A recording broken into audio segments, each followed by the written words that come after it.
আসসালামু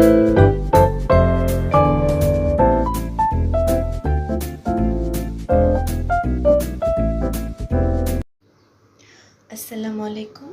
আমার চ্যানেলের ভিডিওটি দেখার জন্য আপনাদের সবাইকে জানাচ্ছি ওয়েলকাম। আমি এখানে আজকে শেয়ার করব চেরি ফুল পেইন্টিংয়ের ভিডিওর একটি টিউটোরিয়াল। প্রথমে আমি একটি ফেব্রিককে ফ্রেমে আটকে নিয়েছি এবং একটি রাউন্ড তুলির সাহায্যে ফুলের একটি শেপ এঁকে নিয়েছি। আমি এখানে যে রঙটি ব্যবহার করেছি সেটা আমি লাল এবং সাদা রং দিয়ে তৈরি করেছি। এর সাথে কিছু সামান্য পরিমাণ ইনকে বাইন্ডার মিক্স করা আছে। আপনারা খুব ভালো করে খেয়াল করলে দেখতে পারবেন যে প্রথমে আমি তুলির সাহায্যে ফুলের পাপড়িগুলো শেপ এঁকে তারপর সেখানে ভরাট করে দিচ্ছি। চেরি ফুল পেইন্টিংটা আসলে খুবই সহজ এবং একটি আকর্ষণীয়।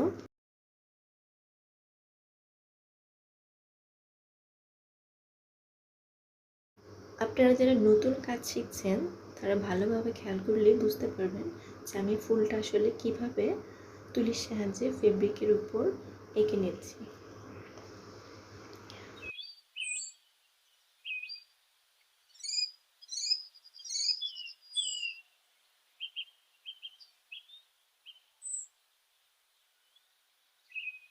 এভাবে আমি সবগুলো ফুল ফ্রেমের উপরে কাপড়ে এঁকে নিলাম।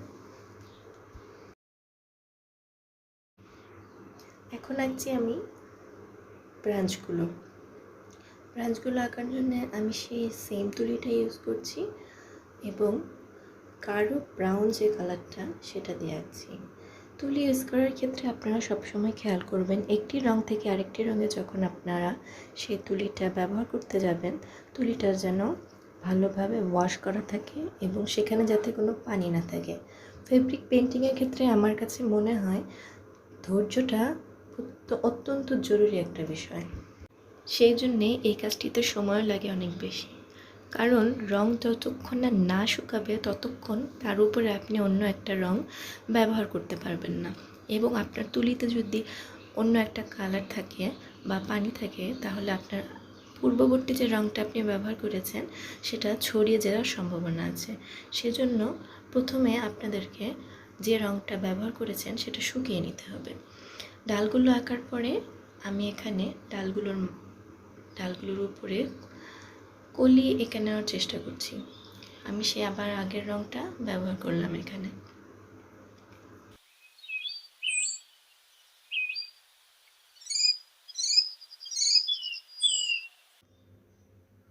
আপনারা ভালোভাবে দেখলে বুঝতে পারবেন আমি কিভাবে এখানে কলিগুলো এঁকে নিচ্ছি।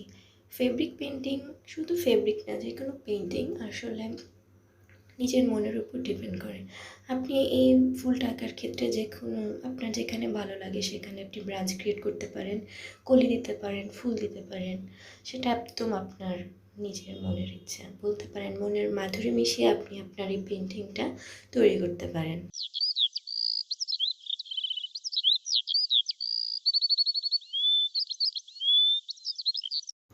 এখন আমি একটি 0 সাইজের তুলি নিয়েছি, যেটা আমার অনেক প্রিয় একটি তুলি।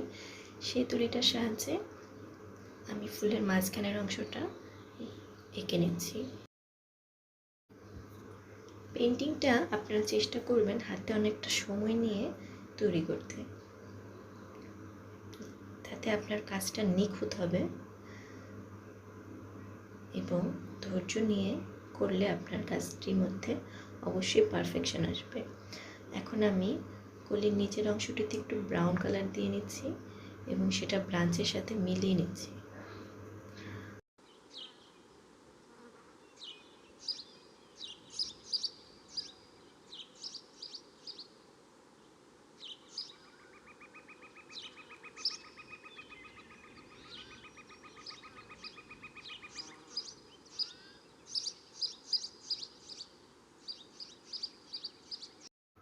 এবার আমি সামান্য পরিমাণ ইয়েলো কালার দিয়ে ফুলের উপরে ফুটি ফুটি এঁকে নিচ্ছি যাতে ফুলটা একটু হাইলাইটেড হয়।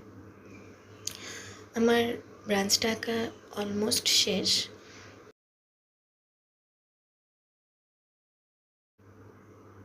এবার আমি আপনাদেরকে আরেকটি ফুলের ব্রাঞ্চ এঁকে দেখাবো। এখানে প্রথমে আমি শাখাগুলো রাউন্ড তুলির সাহায্যে এবং ব্রাউন কালারের মাধ্যমে এঁকে নিচ্ছি। আপনার যেভাবে মন চায় আপনি সেভাবেই ফুলের এই চেরি ফুলের এই ব্রাঞ্চগুলো আঁকতে পারেন।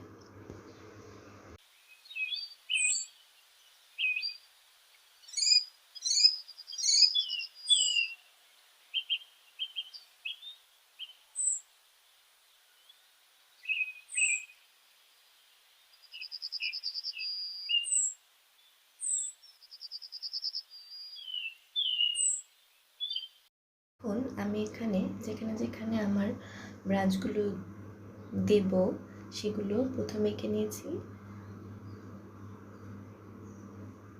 এবার আমি ফুলের কলিগুলো এঁকে নিলাম।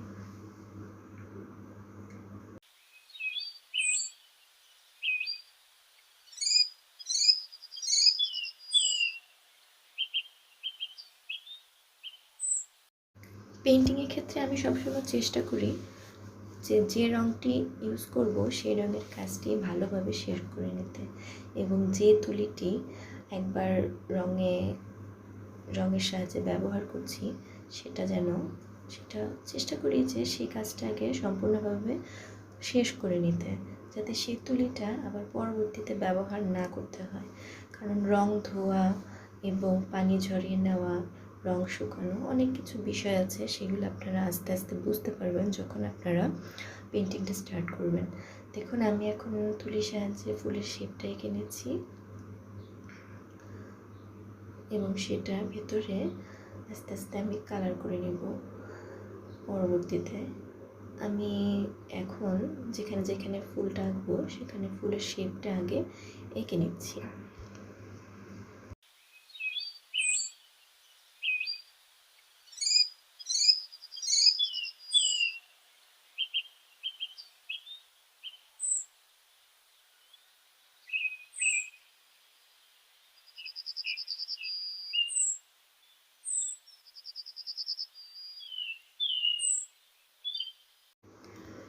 এবারে আমি ফুলের কালার দিয়ে পাপড়িগুলো ভরাট করে নিচ্ছি। আশা করি আপনারা আমার এই ভিডিওটি দেখে কিছুটা হলেও উপকৃত হতে পারছেন। আমি চেষ্টা করছি যারা একদম ফেব্রিক পেন্টিংয়ে নতুন বা পেন্টিং সম্পর্কে কিছু জানতে চান, বুঝতে চান, তাদের জন্য আমার ভিডিওগুলো তৈরি করতে।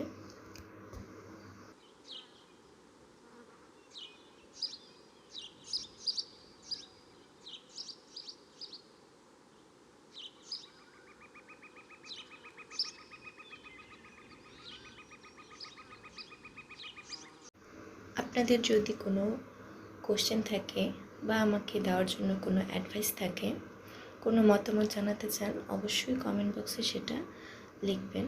আমি চেষ্টা করব আমার সাধ্যমতো উত্তর দেওয়ার। ভিডিওটি দেখার জন্য আপনাদের সবাইকে জানাচ্ছি অসংখ্য ধন্যবাদ। আশা করি পরবর্তীতে এভাবে আমার পাশে থাকবেন। আজকের মতো বিদায় নিচ্ছি। আল্লাহ হাফেজ।